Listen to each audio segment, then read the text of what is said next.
Hey guys, thank you again for joining us for another exciting episode of YOMO. This is the Year of Magical Learning podcast. So today we're doing reflection two of two of the book we talked about yesterday, which is the Omnivore's Dilemma. Yeah, so great book. We talked about it yesterday. We are on an expedited schedule for Yomo tonight because we have other agendas afterwards. So we're gonna see if we can do a Yomo sprint. We'll see.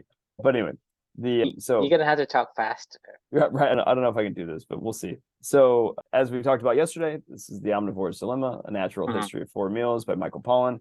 Great mhm. book, fantastic book. I highly recommend it. I feel like this is one of those books that you just I don't know, it's almost like transformational, and at least it was for me in terms of my knowledge of the food that we eat and why we eat it and where it came from and what to be aware of. So the title of this one is There Is Such a Thing as a Free Lunch. The gist of this is, humans, we think we're really smart. We think we can always design and problem solve our way out of whatever problems are presented to us in this world. We think that we can manufacture our way out of our issues. A good example from a book that we read in the past was, if you remember, it was called The Alchemy of Air, when they talked about literally taking nitrogen from the atmosphere. The world was on the precipice of a fertilizer shortage as the population was growing in the early 1900s. Our food production was not growing with it at the same pace. There was a real worry in the world of we're not going to be able to feed everybody. Like how are we going to get enough crops to feed everybody? So the Haber-Bosch methodology was crafted in Germany. That was what that whole book was about. The idea of literally sucking nitrogen out of the air, turn it into synthetic fertilizer, and figuring out a way to do that process. That was what that whole book was about. We figured it out. We did it, right? Well, we think that we solved the problem, right? Well, little do we know, synthetic fertilizers are a big pain in the ass. It's like nature doesn't go down swinging. We try to bend the laws of the universe to just suck nitrogen out of the atmosphere and be like, oh, we'll just print fertilizer. Well, mess with Mother Nature, she fights back with a vengeance. So synthetic fertilizers now we know have a lot of unintended side effects of causing overfarming, harming soil fertility, can cause runoff, it's poisoning water supplies and marine lives, attracts pests, can raise greenhouse gases, yada, yada, yada, right? There's a whole lot of problems with just trying to impose our will on Mother Nature and to manufacture our way out of problems. So the thought then would be, okay, fine. Well, it's not like the problem's going to go away. How do you fix it, right? Well, I feel like there's this sentiment. You ever heard the saying, there's no such thing as a free lunch before? Yep, That's not true at all. Do you know what I'm going to say? You know why I'm going to say it? because it's free lunch. There is such a thing as a free lunch, and it's because a beaver must dam. We haven't said this in a really long time. So when a beaver is left to just do what it does, it's now think, oh shit, if these beavers just dam all day long, it's going to dam up waterways, it's going to block supply flow or whatever. Humans, actually, we've been fighting the beavers in the Pacific Northwest and California and the Western United States for a long time, and it's resulted in some catastrophic issues. But because, once again, we think that we can just problem solve. We see a problem in nature, we're like, oh, we'll just get rid of the problem. Let's fix it, and we think we solved it. And there's always way more downstream ramifications to what we were trying to do or not do at that point in time. Now, the reason why you must let a beaver dam and just leave it the fuck alone and let it do what it does is because when a beaver dams, it lives its meaningful work. It produces a whole lot of byproducts of value that others can then consume. And then those others, for instance, when there's a lot of ponds building up, the salmon now can freely swim upstream and jump over things and whatever, and it pulls them up a little bit. The bears come down, and now there's more water. The deers come down, and the wolves come down to hunt the deer, and trees grow next to the ponds, and then fungi and all the other stuff starts to grow in the area. The soil becomes more fertile. Then farming's better in that area, and I mean, like the list goes on and on and on. When you let other things do their purpose, the byproduct of that is literally a free lunch for somebody else. And then the byproduct of that person consuming that free lunch is and doing their meaningful work. It's another free lunch for somebody else. And then all of a sudden you have this beautiful ecosystem that's self-sustaining and everybody can thrive in it, where we don't have to bend our will to bend Mother Nature's, the will of the universe in order to accomplish our goals of our problems, right? Without having any foresight into the future. So there's this farm that Michael Pollan talks about in this book called Polyphase farms. It literally only focuses on putting the right animals in the right mixture in this particular farm, where the byproduct of one helps the byproducts of the other, and the byproducts of the others help the other byproducts of the other. And they produce incredible meat and incredible other byproducts that they're able to give out to this world. And they do it all completely sustainably, and they actually save more money doing it, right? I think that's actually the weird part about this is they spend far less money than other farming operations out there because they allow natural habitats to take shape and not try to bend their will on the process, right? because when you do that, it costs a lot of money. Like, I mean, Mhm. producing synthetic fertilizer is a lot more expensive than producing just shit out of a cow, right? You know, or whatever it is.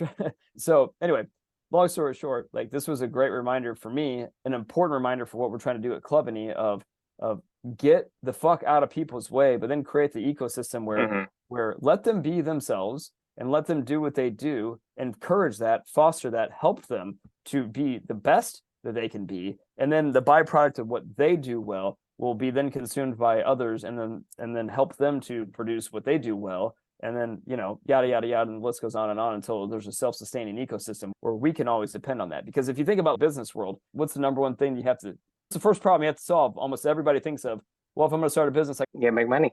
I got to have money, right? It takes money to make money, right? So I got to go get money from somewhere. Like, that's not true at all. That is not anything to do with business at all. Business is about producing some tangible good or service that adds value to somebody else. Like, that's it. Yeah, well, that's the thing. You know, you're talking about like how people have been conditioned to think different than what it's supposed to be. Right? So you're supposed to, like you say, there's no such thing as free lunch, right? Where did that come from?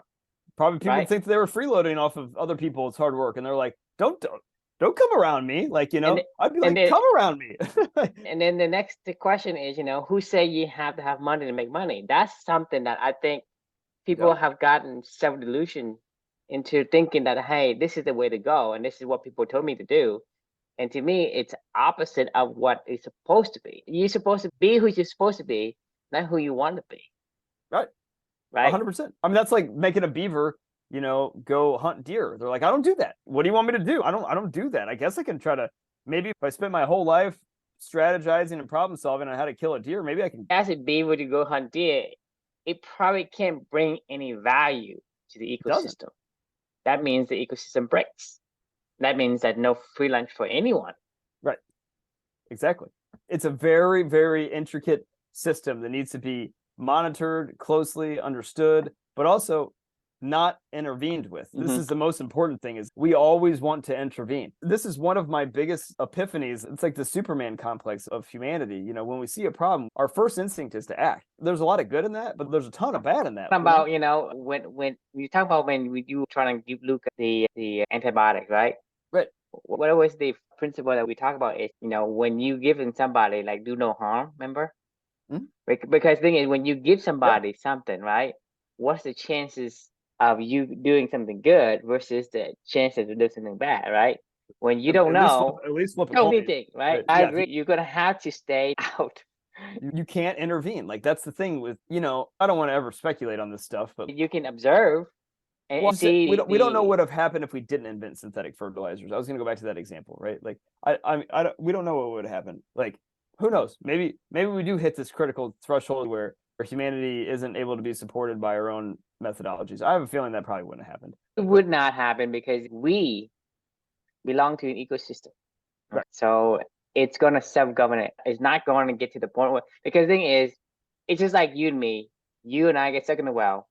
You have to push against my back, and I have to push against your back for me to climb. So for us to climb, we just push each other. The ecosystem works in a way that, you know, when some input is, you know, let's say the population is increased, the other factors and variable will also increase to match it.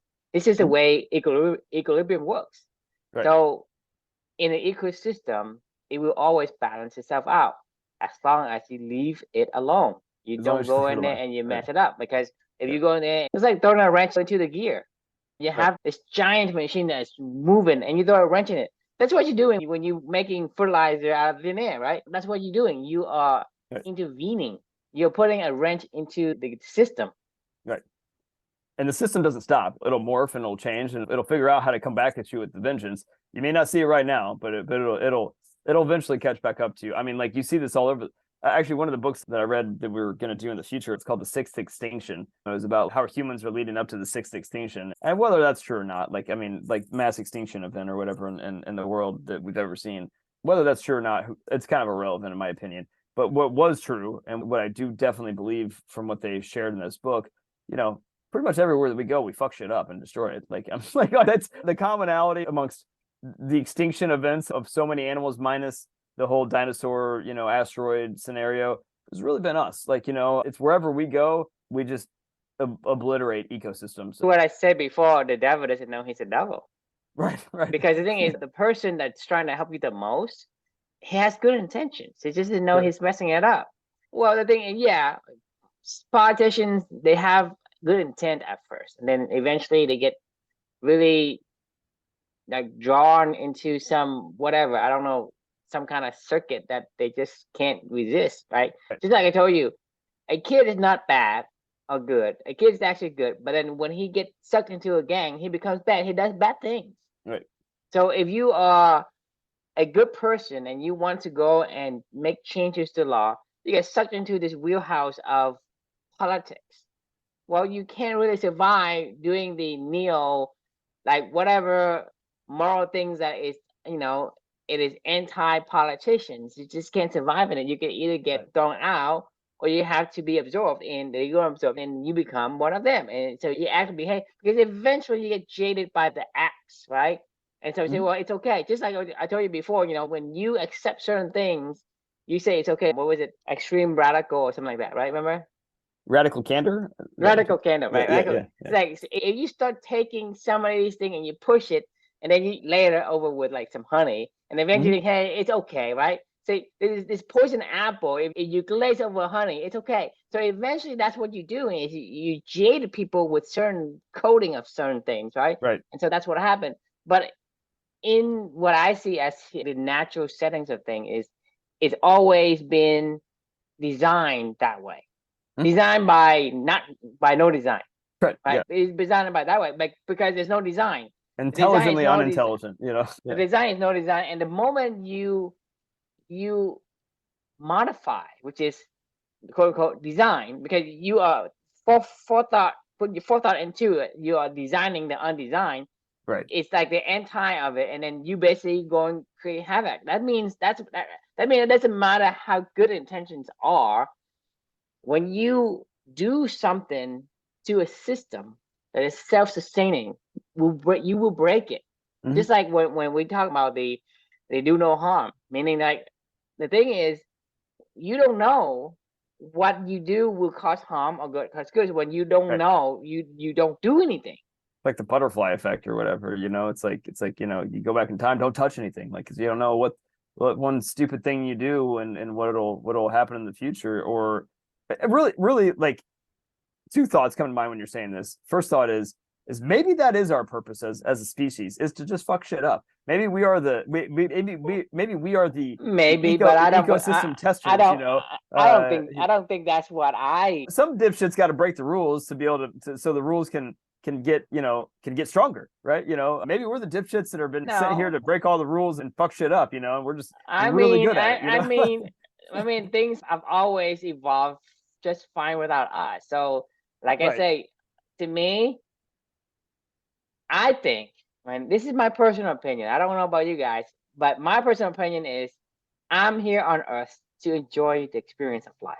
I'm not here on Earth to fuck shit up. That's not what I want to do. I don't know about you guys. I'm not on a mission. Put a dent in the universe, I don't fucking care about the dent in the universe. I just want to be here, right? Enjoy the experience. Talk to my friends out, talk about shit like this on Yomo, doing the things I like to do, smile a lot, and that's my purpose. I don't know if your purpose is to go and put a dent in the universe, or your purpose is to go put it, fuck shit up.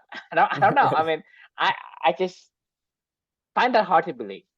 I don't know, man. It's sometimes fucking shit up is just fun to watch the chaos, like, I mean, I think that's where you get kind of it's very Mapache, Well, the thing is, I'm saying is everything has a design. Even the Mapache has a design, right? And so you really want to do the things that you like to do, because let's say you're talking about the Mapache, the raccoons, right? The thing is, you're gonna have to get this Mapache to go and throw trash all over the ground and do all the things so that these trash can get dispersed, right? And that's his job, right? He has a purpose.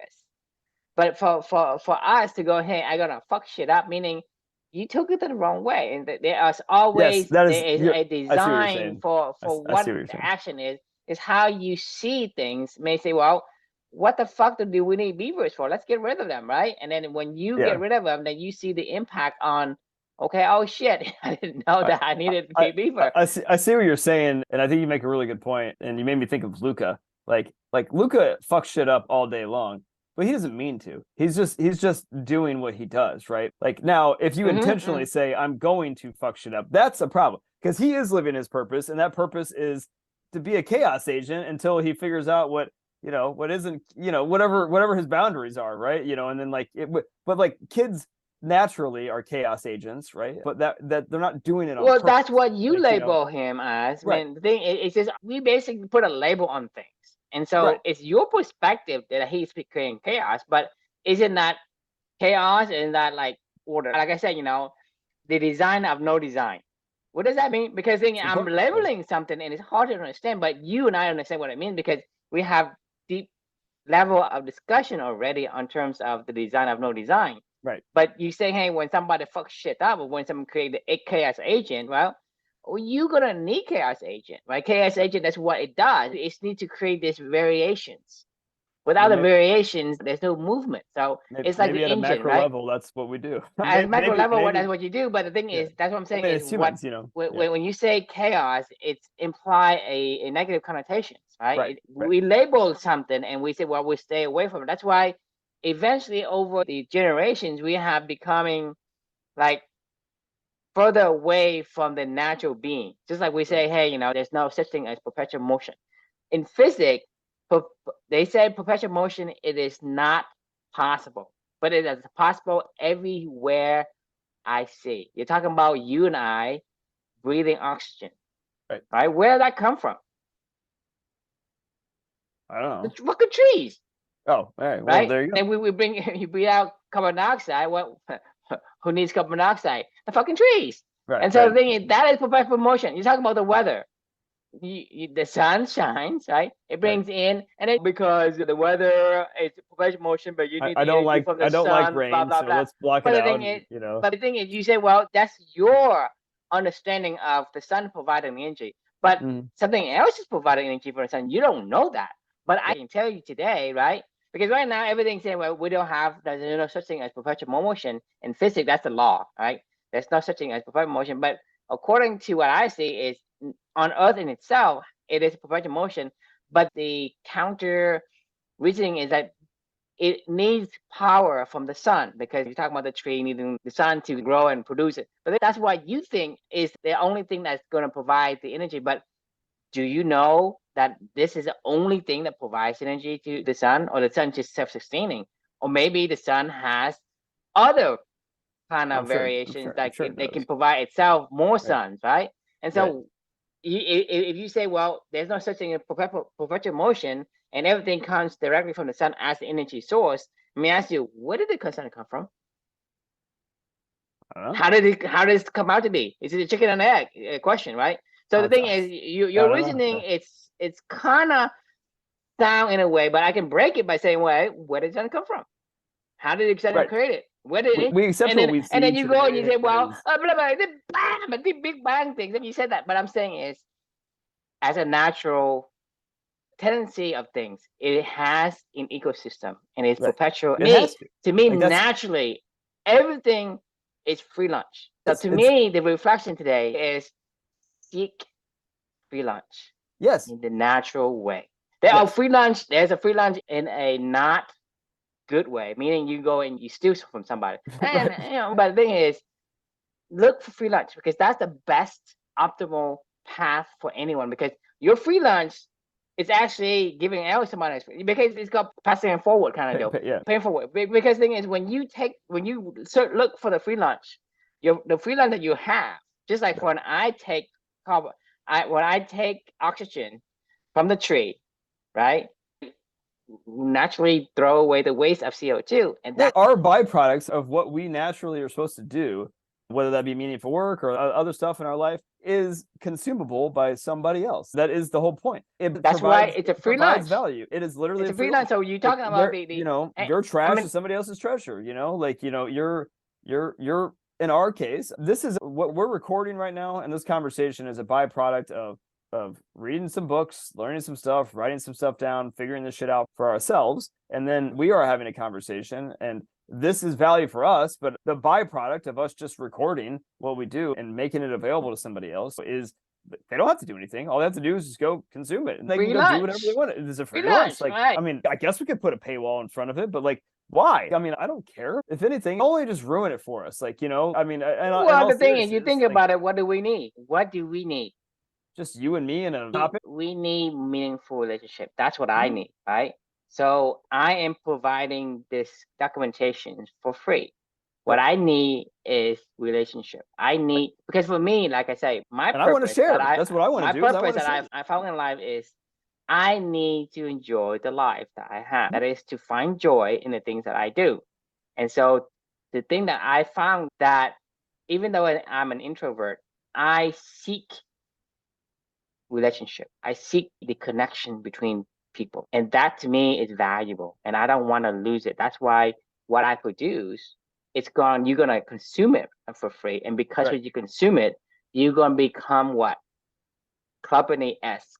Yeah, I mean, and then you come into creating these relationships. So like I say, my product, right? You consume it's free. I'm not putting on a paywall. But the moment you consume it, you turn into this, we talk the DO and DI, right? Deliberate individual, the DDI, right? The deliberately developmental individual. So you consume this content for free. It's free lunch. You automatically become DDI. Right. And DDI is gonna foster this relationship, and eventually probably gonna be connecting with you one way or another, right? And to me, even in the simplistic example, that's an ecosystem. That's the free lunch, right? Because how do I get free relationships to somebody who understands who I am, how you think, right? So somebody's gonna have to do some shit to become that person. So right now, if I go out to somebody and I ask, hey, you know, I want to talk about, you know, life. I don't want to talk about the elephant. I want to talk about the rider. It's like somebody's going to say, hey, get the fuck away from me. I would say 99%. 99%. I mean, 99.99% of people, it's going to say, get the fuck away from me. So in order for me to get that, I have to pay somebody and train them, right? But on this end, I'm still living my life, producing the content. Somebody consume it. They automatically becomes that, and I get this free person to connect with. I mean, to be honest, you're spot on with this whole assessment, because I get a free lunch of you consuming what's important for you, which is a meaningful relationship and talking about stuff that you want. You get my free lunch because I'm producing content that is for a byproduct for something that I find immensely valuable for my own life and for my relationship with my daughter and other things that I'm doing. But like, you know, this isn't work. Like this is hard. Like, I mean, it's like a beaver must dam, right? You know, it's not like building a dam is fucking easy. I mean, I can't imagine, you know, taking your little beaver teeth and going to knock down a bunch of trees and spending all day long dragging wood shit everywhere and building a perfect dam or whatever. Well, it's easy for the beaver. It's difficult for us. It's fun. Like it's meaningful for them. Well, so it's subjective because it's easy for you to go play tennis. It's terrible for me to go play tennis. I mean, I can't run shit. I think we gotta. I think it's being impeccable with your word, right? It's running downhill, right? It feels a little more effortless than it does the opposite what I'm saying way when is you're running uphill, which feels like very labored. You know, when you work, you actually put less effort and energy into the action. When you play, you're actually putting twice or even 10 times as much energy into the action. Because when you work, right, you probably like do some shit and then you sit there and you write some stuff. When you're on the court, you're running back and forth, you are exerting so much into that action. But for you to say, well, it's exhausting to work, and it's so fun to play. So it's subjective in terms of what you say is easy, and it's subjective in terms of you know, because the thing is, it's not. If you look at if you're looking at like the quantitative, right? It's how much calories that you have to burn to actually make something move with your leg, your muscle, you know, hitting the racquetball, whatever it is, right? If you look quantitatively, and yes, doing the beaver thing is the hardest thing. It's probably the highest energy requirement among everything, right? But it produces the biggest value when you do the stuff that you're naturally supposed to do. Like, I mean, it produces massive value for other people. Like because massive amount of energy is put into it. The beaver that is he is designed for that. Doing a lot of work on your behalf. Like the salmon gets to swim. I mean, you and I are on both. I mean, you're talking right. about massive amount of effort. Oh yeah, it's a ton. That's a ton. So, I mean, it's almost how much do you put into that as a person saying, "Oh shit, this guy is basically like giving all the free shit out there for somebody to become like more in tune with themselves." Hey, right. instead of paying $10,000 to go to one of these gurus to tell Tony you, hey, Robbins or whatever, be happy with what you got. Like, it's like you know what I mean? Say you go there and say rah rah rah, be happy with what you got, or just do it. Go just eat the frog, do right?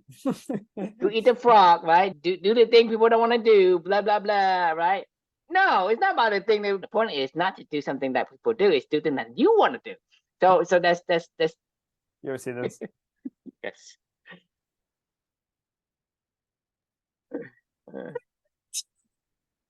Just do it. You said tomorrow, so just do it. Make your dreams come true. Just do it. So isn't just do it? It's impossible. Good. I mean, it's a Nike slogan, so you can't just use it. Do it. Just do it. Yes, you can. Just do it. What did he make this for? Stop giving up.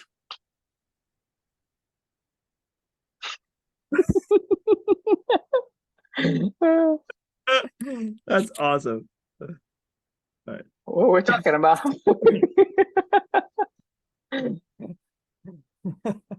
I hadn't watched that in a long time. It's really funny. I mean, it makes sense. I mean, it's just, hey, actually, we can put a little flare, a little clubbity flare piece to the Shia LaBeouf, just do it. It's just do what you're supposed to do. Do it. Like you like it, just do it. You enjoy this, just do it. I mean, it's no different than what we're talking about. It's like, hey, chickens like to eat stuff and shit, just do it. They like, pigs, like we learned with Christopher Hogwood, they love their slops. They will eat anything, man. Mm-hmm. Like, just do it. Go eat your slops. Fungi, like, they love to, they're decomposers, right? Like, they will destroy everything. Like, I don't think they need to have a Shia LaBeouf fungi yell, just do it, to the rest of the fungies, out there. LaBeouf mushrooms. Right, that's what I'm saying. There's a Shia LaBeouf mushroom that just yells at all the fungi, and he's like, do it! Just do it! Like, it's dumb that we even need to say this to ourselves. Like, figure out what you like to do and do it. Like, it's not that crazy, right? Like, you don't need. Yeah, I think we've been conditioned to stay away from it. Like, people say, hey, you have to think about society in general. You cannot help society unless you play your part. To me, that is the biggest contribution you can have to society. Right. So you can go say, hey, you're on a team, a basketball team or football team or whatever, right? You go say a tennis player, you're on double, right? You can't really go and you tell your partner how to do his part. You just do your part, right? Because you tell him to do his part, you're not doing your shit, right? Yep. Oh, I gotta go help this guy. This goes back to coaching. This is what we've talked about a little bit. This is what I was just writing about this morning, actually, was, teaching versus coaching is two completely different things. If you try to tell your partner what to do, you're trying to teach them. And they're probably going to go, why the fuck are you trying to teach? Like, what, do you think you're better than me? Do you think that, you're my partner here? Like, are you trying to tell me that I'm not equal to you, that I'm not good? Like, you need to teach me how to hit a tennis ball here? I don't want you to teach me. Like, that's the whole point of being a coach. Do no harm. Back away and ask an intelligent question of, hey, I've noticed that we've not been able to be successful when this play happens. What do you think we should try? And they'll probably go, well, maybe I should poach on that ball. Okay, do it. Like, cause I could have went over to him and said, poach, the ball's right there. Just poach it. It's like, why aren't you doing this? Versus Like that's what a teacher would say. Like, hey, do you need me to teach you how to run this way and swat a ball down? Do you need me to teach you how to see the ball and run and turn and do this? No, you don't need me to teach you that. But what you need to do is to fucking think, and I have to like play games with you to get you to understand. Oh yeah, I do see that pattern happening, and like all I have to do is move here, and pattern solved. You know, yeah, like you know what I mean? Like it's but nobody wants you to be nobody wants to be taught, right? Unless you're fundamentally like have no idea what's going on. If you're brand new to tennis or whatever, fine, you want to be taught. You can't be thinking higher level stuff, right? But once you have basic level technique and fundamentals and foundational level laid there, nobody wants to I don't care how good of that foundational level you are, nobody wants to be taught. Like they want to be coached at that point in time, right? You know, and this is, you know, this is who we are. We can't, like we spend so much time, you know, I don't know, like it's just get out of your own way and get out of everybody else's way. Literally, that's the thing. It's just get the fuck out of your own way, get out of everybody else's way, and just do what you're supposed to do. Let your elephant be your elephant. Oh, are you on mute? I can't hear you.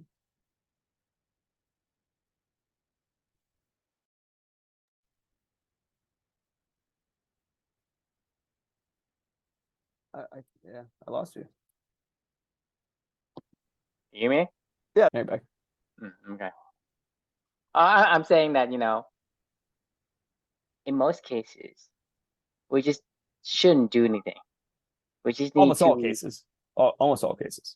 Almost all cases. We just only focus on what we supposed to do. You should probably do nothing other than what you're supposed to do. Yeah, you're supposed to do what you're supposed to do. If you're like, how are you supposed to know if the fox kills the deer? Like, if you're like, hey, 99% of the time, I'm going to let that slide. But like this one time, I'm going to go, you know what? Wolf, not today. Not today, Wolf. I'm putting my foot down. You are not killing this deer. And the wolf's going to be like, what the fuck's wrong with you, man? I mean, you're essentially like creating the butterfly effect. Even in the 1% of the time you're doing something, a beaver does something other than what he's supposed to do. You're creating a butterfly effect. I mean, it's going to create devastating changes somewhere else. Good.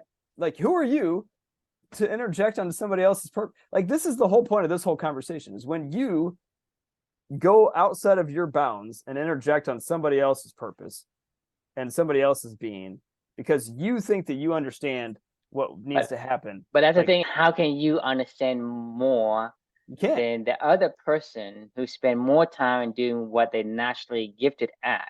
And so that just create a wrench in the whole, you know, ecosystem right there. Right. So it's like backseat driver. You have no control over the car, but you're telling people how to drive. It's like, you know, press, you know, 20 kilojoules less than the last 5 minutes ago. Like, what the fuck am I talking? That's the thing is, you know, it's illogical to think that you can tell somebody to do something that you're not even in. That's why don't listen to anyone. Just listen to inspiration. The only way you can learn is you have to take it and make it your own. That's the only way. I don't care if you're a beginner. Let's say I'm a beginning tennis, right? I have to say, well, Chris says this, but how do I use it? How do I use it? It's not how do I use it. And so to me, you have to make things your own for you to learn. You have to stay in your lane and do your part. This is the best contribution you have to society and to the ecosystem in itself. This is exactly literally what I was just writing about this morning is like the best you could ever do I mean, it always happens. The shit that I'm writing about is well, you know, obviously it's top of mind for me. So, but what you're talking about is exactly what I was just thinking about today.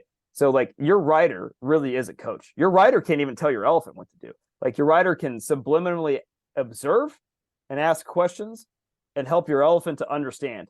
Because the only thing that's ever going to change is if your elephant understands what that is it. Like unless your elephant internalizes it, understands it, and comprehends it, and can make it a part of your subconscious. Like there's no other way for it to become a part of who you are. And the same thing of any coach on the outside. Like you can't just stand on the sidelines of your basketball team and yell, fucking score, score, like that's not how it works. Like they're like, yeah, I know we're supposed to score, but I don't know how to shoot a basketball, until and now I'm distracted, so now I'm distracted. Right? This is exactly what happens with our rider when we try to teach our elephants, right? If you say if you're let's just pretend your internal coach is yelling, at your elephant, fucking okay, I'm a bad basketball player. If I was on a basketball court and I was like, okay, Chris, put it in the hoop, and I'm yelling, put it in, just put it in, just put it in, and my elephant's like, I'm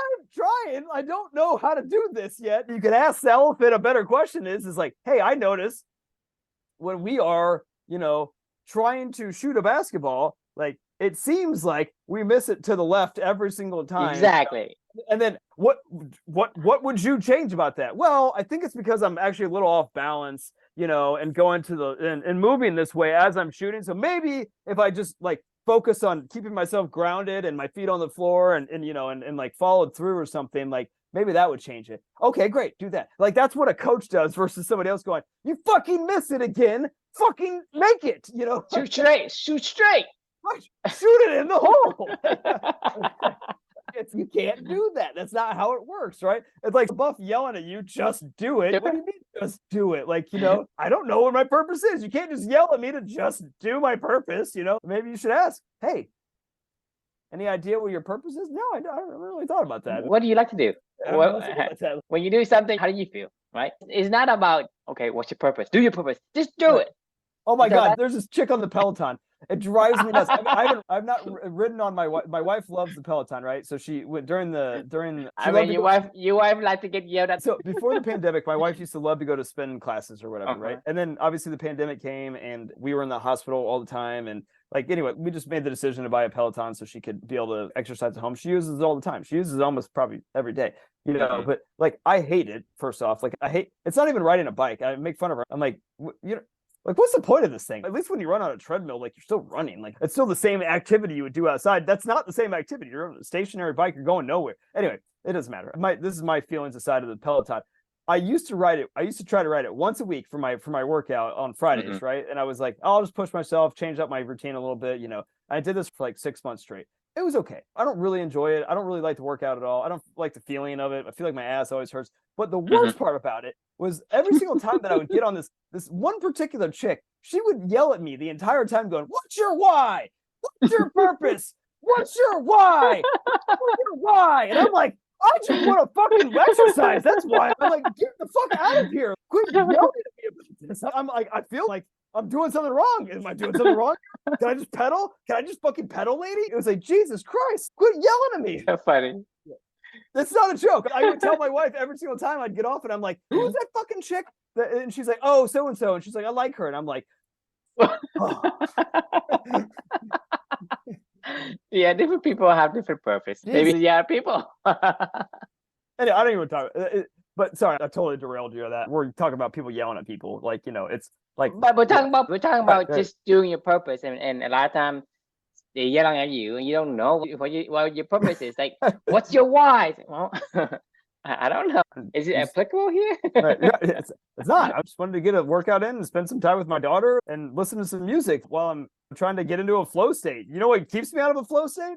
Somebody's screaming in my face, what's your why? There's zero flow that can be had when somebody's just yelling at you the entire time. Today, when I was running, there's this trail. There was an old railroad line that they turned into like a paved path that goes for 15 miles or something like that. From it starts in my neighborhood and then it goes really far east from where I'm at. It takes me about a mile and a half to get to the trail from my house. So I always notice whenever I'm running on the streets and stuff, I'm always a little distracted. I want to get into that flow state, but I kind of have to be a little bit more aware. There's cracks in the sidewalks, or if I'm out in the street, there's cars driving by me, or I got to turn left, turn right. I got to be aware of my surroundings. Right. I got to be somewhat on edge a little bit because I don't want to get hit by a car, or trip, or fall, or whatever hazards are in the way.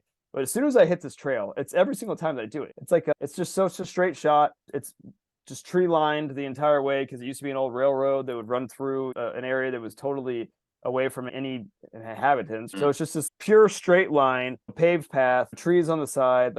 I can see for, miles in front of me, basically, for the most part. And I don't know, man. Like I just like zone the fuck out, and like that's when I can finally feel Amelia's presence, you know. And I just like I can just focus on breathing and listening to a book, and like and whatever. It's just like everything just like condenses, because like you have to crowd out the noise. Like when the noise is all in your head, like you can never get to the flow state you want to get to, and that's when meaningful work happens. That's when you produce your byproducts. I guarantee you there's nobody yelling at beavers while they're damming. I don't think that they're fucking yelling in their own head of like can you imagine like a little beaver Shia LaBeouf like just do it, and in their head they're like I am doing it, like what do you want me to do? Like, or somebody or another beaver on the sidelines going, what's your why, beaver? And they're like I don't know, like I just want to be by myself and do this, like it's just like leave us alone, like it's like leave fucking everybody else alone. Let them just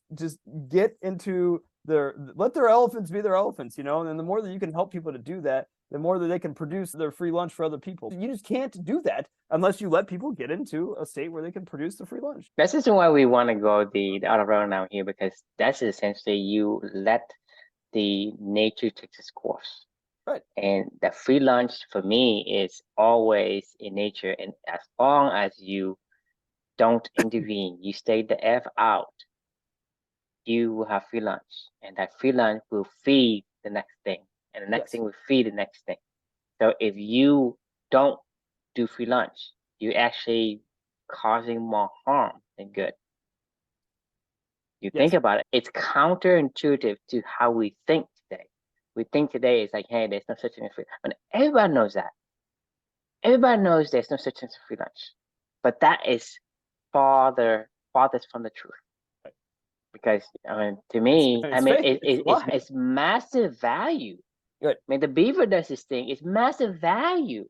I mean, the thing is, the moment you took away the beaver, what happens to the rainforest in look at the West Coast? I mean, there's so many animals that are dead or endangered or dying, or there's the salmon runs less every single year. I mean, it's there's like, and people because there's no free lunch anymore. Right. Because the beaver, you took away the beaver because you say, hey, no more free lunch for you, beaver. Well, that free lunch is supposed to feed and pay forward. And so you're talking about like daisy chains effects. And that's the butterfly effect we're talking about, is a compound effect that's in action. And the moment you took one thing out, you are creating a cascading like tornado downstairs. I mean, yes, it's a shitstorm. I mean, that's what I'm saying is when you have the mentality of there's no such thing as free lunch, think about how much devastating you are causing. You might win in the interim. Like you might, but you don't win because you have to pay for it. Well, not only that, somebody's paying for it. A lot of people are paying for it down the line, but you're also paying for it, because the thing is, if you took the free lunch route, you are taking something in, right? Without actually because the thing is, you have to make sure that you don't intervene. Meaning, when you intervene, meaning say, hey, I'm going, let's say something is free, and say, well, instead of being free, you give somebody $1. For like, let's say there's water or bread or whatever. Instead of being free, you give somebody $1. That dollar is a wrench in the system, because that person receives $1. The next thing they do is, okay, I'm gonna give this person less because the other guy give me $1, I will give him more. So you're creating a havoc to the system. You think about it. Right. Even a fucking dollar, an extra thing for, hey, you did a good job. Okay, he's gonna start say, well, I'm not gonna give this guy a piece of bread. I'm gonna give this guy 2 pieces of bread. So you are causing havoc to the system, and then it stops. This is why we fucked everything up, because of our short, like, visions of I mean, people keep saying, hey, why do we need the beaver? We don't understand the devastating impact until we took away the beaver, and you see the devastating impact is so massive, because we are short-sighted.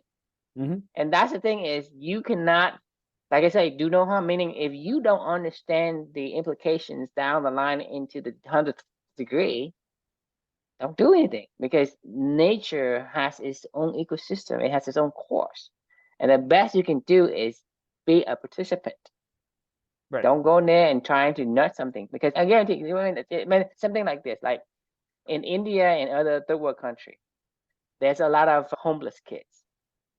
They go out there and they ask for money, right? It's homeless kid. They're hungry. They're asking for money. What do? I mean, most of You us give want it help money. right When now. you give it money, Isn't that the welfare argument? Like the whole welfare no, state? no. This is more primitive than that.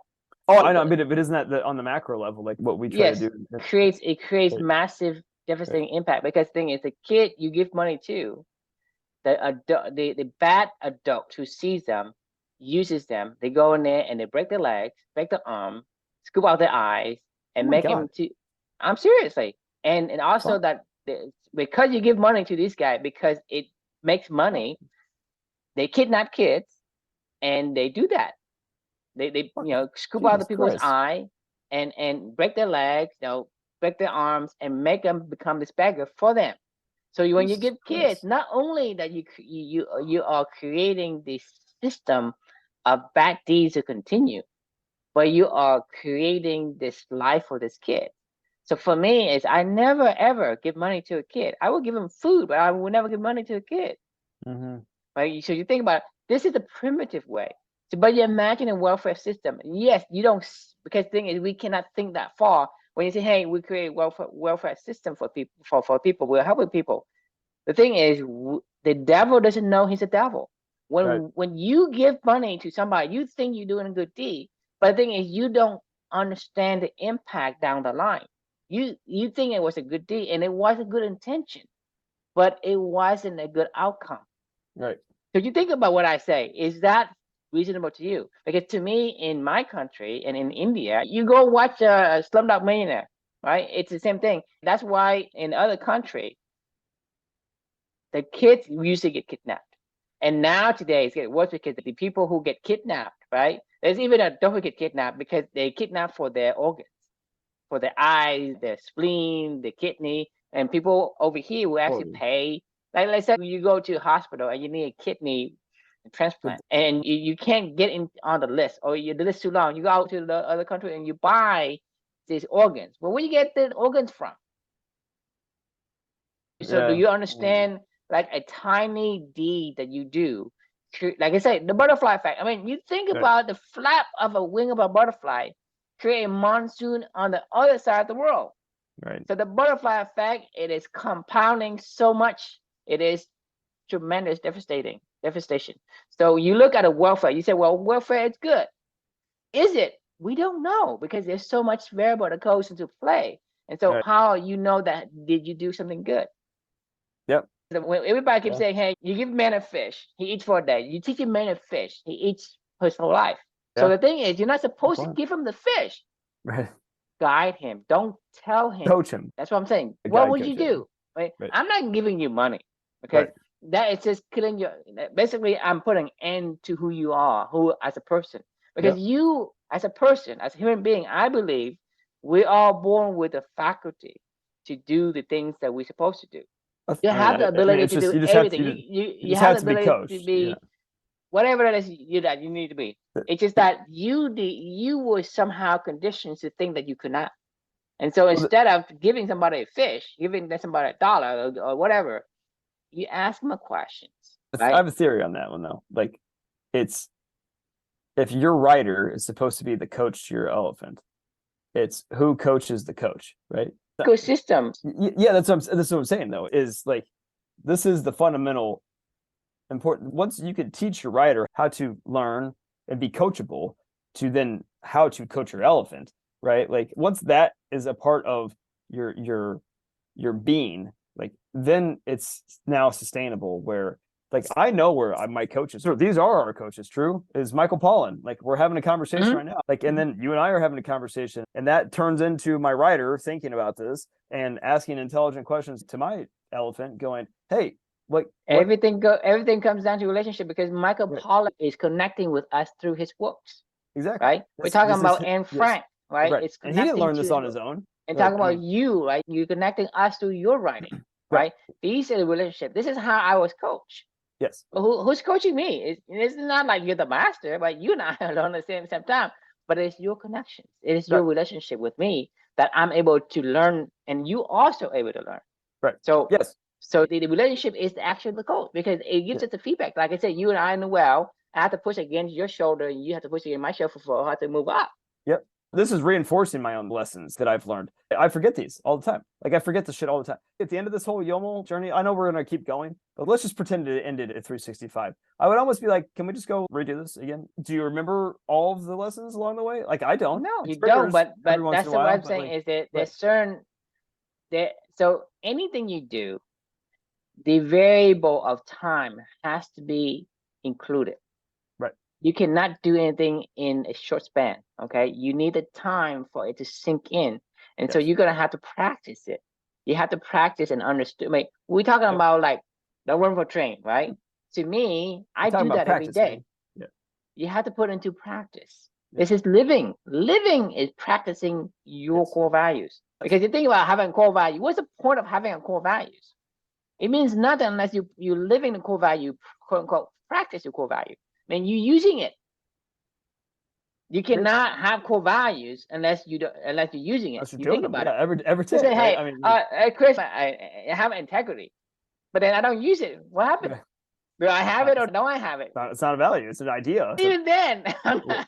if I'm telling you I have integrity, Right. but I don't use it, that means that I'm not being honorable. You don't have, it's not So- real. Right. So if I say I haven't practiced it, so does it? No, I mean, you see my point, No. right? No, So you to not don't. have something, if you don't live it, you don't practice it, it doesn't Agreed. work, Agreed.